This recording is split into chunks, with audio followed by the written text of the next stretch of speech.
안녕하십니까, 김정일입니다. 오늘은 지난번 파노라마 분석에 의해서 파트 2 파트가 되겠습니다. 이런 파트 2에서는 우리가 정중앙 변이인 경우에 집중적으로 살펴보도록 하겠습니다. 이 환자는 정중앙이 우측으로 변이가 되었습니다. 좌측의 견치키는 1급의 관계를 보이게 됩니다. 반면에 우측에서는 풀 크레스 2의 양상을 보이게 됩니다. 이로 인해 환자는 정중앙이 우측으로 변이가 된 것이죠. 일반적으로 파노라마 상에서는 레이무스의 길이를 이와 같이 평가를 합니다. 우측은 57mm, 왼쪽은 58mm, 거의 비슷한 걸 볼 수가 있게 됩니다. 이 환자는 정중앙이 우측으로 갔습니다. 좌측은 1급 상태, 우측도 1급의 견치 관계를 보이게 됩니다. 그런데 우측 부분에서는 이와 같이 반대 교합이 되어 있는 양상을 볼 수가 있습니다. 이 환자의 레이무스 길이를 보게 되면 우측은 51mm, 좌측은 66mm로 15mm 이상 큰 차이가 난 걸 볼 수가 있게 됩니다. 이와 같은 정중앙 변이를 평가하기 위해서는 우리는 용어를 먼저 정리할 필요가 있을 것입니다. 전방부의 수직 고경을 anterior vertical dimension이라고 얘기하고 후방부의 수직 고경을 posterior vertical dimension이라고 얘기를 합니다. 특히 묘에서는 이와 같이 posterior vertical dimension을 중요시 보게 됩니다. 그래서 파노라마 상에서는 이와 같이 1번 내저 맥실라리 컴플렉스, 그 다음에 상악의 치조골, 그 다음에 상악 치아, 그 다음에 하악 치아, 그 다음에 하악 치조골, 그 다음에 하악의 바디, 그 다음에 레이머스, 그 다음에 심피시스, 그 다음에 하악의 하연을 우리는 평가를 할 수가 있을 것입니다. 이런 파노라마 분석을 하기 위해서는 먼저 기본적으로 파노라마 분석에서 나오는 랜드마크들에서 우리는 정리할 필요가 있게 됩니다. 그래서 엔테리어 네잘 스파인, 그 다음에 지니얼 투베클, 빨간색으로 표시한 부분이 될 것입니다. 그 다음에 소구치 부위의 멘탈 포라멘, 그 다음에 구치 부위의 맨디블라 캐날, 그 다음에 테리고 맥실라리 피셔, 그 다음에 맥실라리 사이너스, 그 다음에 네잘 septum, 오비탈 플로어, 그 다음에 맨디블라 콘다일, 그 다음에 코로노이드 프로세스를 우리는 아셔야만 될 것이에요. 이런 교정 목적에서 파노라마 분석은 좌우 수직 고경의 차이를 평가를 하는 것입니다. A번 같은 경우에 있어서는 어떤 기준선에 대해서 상악에서 6번의 수직적인 높이는 비슷한 걸 알 수가 있게 됩니다. 반면에 B번인 경우에 있어서는 상악 6번의 좌우측 수직적인 높이가 차이가 납니다.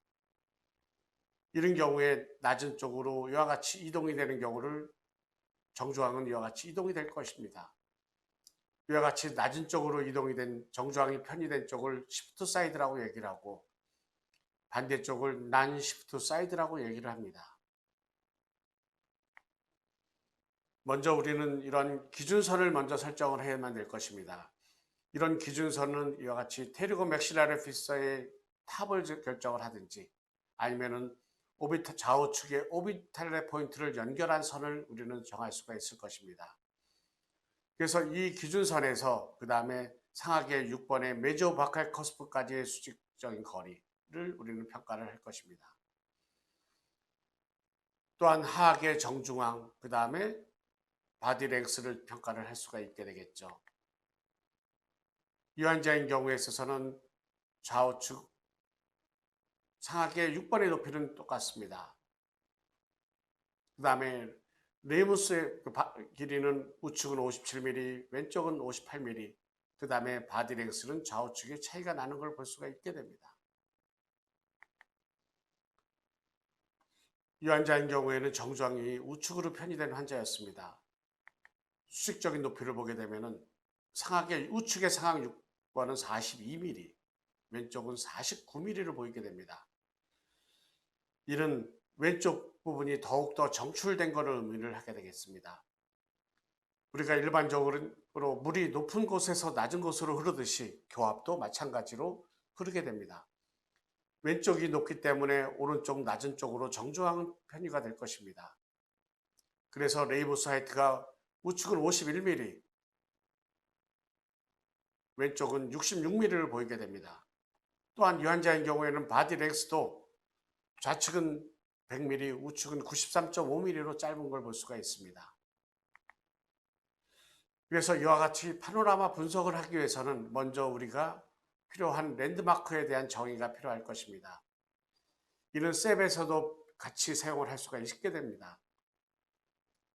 오비탈 레포인트, 좌우측 오비탈 아웃라인에서 가장 하얀 점, 그 다음에 콘딜리언 포인트, 콘다일에 있어서 가장 최상방점, 그 다음에 레이무스 업, 레이무스의 접선을 그릴 때 접선에서 가장 위에 있는 점이 레이무스 업, 가장 밑에 있는 점이 레이무스 다운이 됩니다. 그 다음에 하연에서 전방부 부분을 코프스 포워드, 그 다음에 후방부의 접선을 코프스 백이라고 얘기를 합니다. 그래서 좌우측에 이와 같이 선을 그을 수가 있게 됩니다. 또한 하악에 우리가 정중앙을 평가를 표시를 할 수가 있게 됩니다. 그 다음에 상하의 좌우측 6번 상태 평가를 할 것이고, 하악의 제2소구치의 교두정, 그 다음에 하악의 제2대구치의 디스토바칼 커스프의 교두정, 그 다음에 상악 중절치의 정중앙, 그 다음에 하악 중절치 사이의 정중앙을 우리가 평가를 할 수가 있게 될 것입니다. 또한 고니온 부분은 하악의 앵글 부분에서 아까 그 접선이 우리가 하악에 투영되는 부분이 고니온 부분이 될 것입니다. 이와 같은 랜드마크를 기준으로 해서 우리는 다음과 같은 측정치를 얻을 수가 있게 됩니다. 기준선은 상하의 ANS, 그 다음에 하악의 정중앙 부분이 되겠죠. 그래서 정중앙이 삐뚤어져 있는지 안 삐뚤어져 있는지, 상하의 정중앙이 삐뚤어져 있는지, 하악의 정중앙이 삐뚤어져 있는지 평가를 해야만 될 것입니다. 그 다음에 포스테리어 어퍼 덴터 알베올라 하이트, 좌우측의 길이를 평가를 해야 되겠죠. 그 다음에 레이무스의 길이, 콘디로온에서 고니온까지의 거리가 될 것입니다. 또는 레이무스 하이트라고도 얘기를 합니다. 그 다음에 바디 랭스, 고니온에서 정중앙까지의 거리. 그 다음에 또 하나 중요한 항목은 POP 항목이 됩니다. POP는 하악의 5번의 교두정에서 하악의 디스토바칼 커스프를 연결한 선이 FH랑 죄송합니다. 요 기준선과 이루는 각도가 되겠습니다. 증례원을 보겠습니다. 이 환자는 전치부 총생을 주소로 내원하는 환자입니다. PA상에서도 특별하게 비대칭 양상을 보이지 않습니다. 좌우측에 약간의 헬프 크레스트 견치 관계를 보이게 됩니다. 이 환자 보게 되면은 상악 6번의 수직적인 높이가 43mm, 43mm 똑같은 걸 볼 수가 있습니다. POP도 우측은 12도, 좌측도 12도로 같습니다. 레이무스의 길이도 우측은 60mm, 왼쪽 60mm 우리가 같은 걸 볼 수가 있습니다. 즉 이 환자는 상악의 6번의 좌우측 높이도 같고 POP도 같고 그 다음에 레이무스도 길이가 비슷하기 때문에 정중앙 변이를 그렇게 보이지 않게 됩니다. 다음 이 환자는 돌출입을 주소로 해서 내원을 하였습니다. PA상에서 보면 약간의 차이가 있지만 그렇게 심하지가 않습니다. 근데 정면 사진을 보게 되면 고니온 에어레에서 좌우측의 비대칭 양상을 보이게 됩니다. 교합의 양상을 보겠습니다. 우측의 상태는 클래스 1을 보이게 됩니다. 반면에 왼쪽에서는 견치 교합이 잘 안 되는 걸 볼 수가 있습니다. 이로 인해 하악은 더욱더 좌측으로 편의가 될 것입니다. 이와 같은 교합 양상은 일반적으로 헬프 클래스 2 또는 엔던 클래스 2 또는 커스프 2, 커스프 클래스 2라고 얘기를 합니다. 앞으로 제 강의에서는 헬프 클래스 2로 이제 통일을 하게 될 것입니다. 이 환자의 상악 6번의 좌우측 수직적 높이를 평가를 하였습니다. 46mm, 46mm 비슷한 걸 볼 수가 있습니다. 그런데 POP가 우측은 19도, 왼쪽은 22도로 더욱더 스티프한 걸 볼 수가 있습니다. 이로 인해 환자는 정중앙이 좌측으로 편의가 되고 있다는 걸 알 수가 있게 될 것입니다. 레이무스의 길이는 63mm, 64mm로 약간 차이가 있습니다. 그래서 왼쪽에서는 보상적으로 더 성장을 한 걸 볼 수가 있게 됩니다. 이 환자를 우리는 한번 여러분들이 평가를 한번 해보시면 좋겠습니다.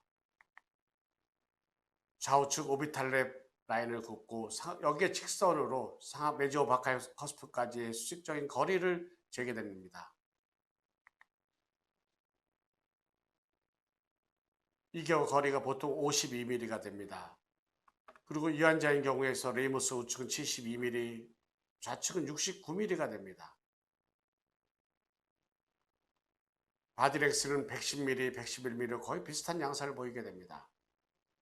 우측의 POP는 10도, 좌측은 8도로 거의 정상 범주를 읽게 됩니다. 그래서 이 환자를 이제 파노라마 분석을 해야 되겠죠. 결손치가 있는지 없는지, 과잉치가 있는지 없는지, 맹출 장애가 있는지 없는지. 12번이 총생을 보이게 됩니다. 그 다음에 병적인 소견이 있는지 없는지 평가를 하게 됩니다.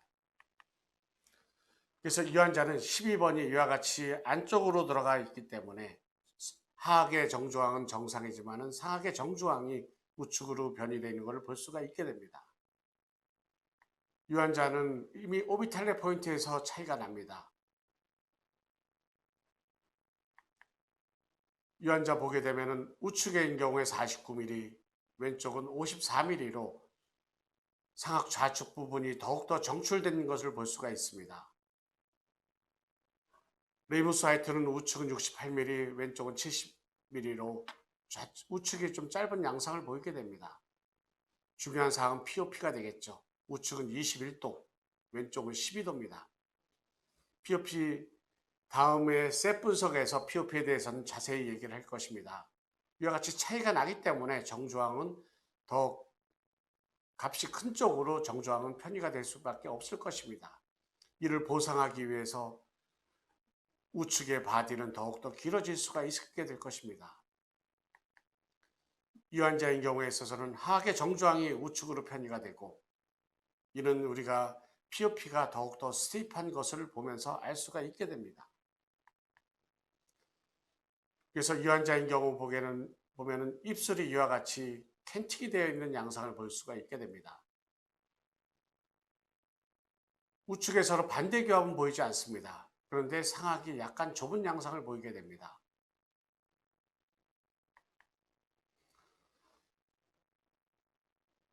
파트 1과 파트 2를 요약을 해보도록 하겠습니다. 교정 목적에서 파노라마를 볼 때는 다음과 같은 사항을 보게 됩니다. 병적인 소견이 있는지 없는지, 충치, 그 다음에 잇몸 질환 또는 시스트 등 다른 질환이 있는지 체크를 해야 되겠죠. 그 다음에 선천적 결손 치아가 있는지, 과잉 치아가 있는지 치아 개수를 봅니다. 그 다음에 매복이 될 건지 아니면은 맹출 장애가 있는지 1옵션 문제를 체크를 해야 되겠죠. 그 다음에 과두에 있어서는 좌우가 대칭인지 아니면은 대칭이 아닌지, 그 다음에 DJD 양상이 있는지 평가를 해야만 될 것입니다.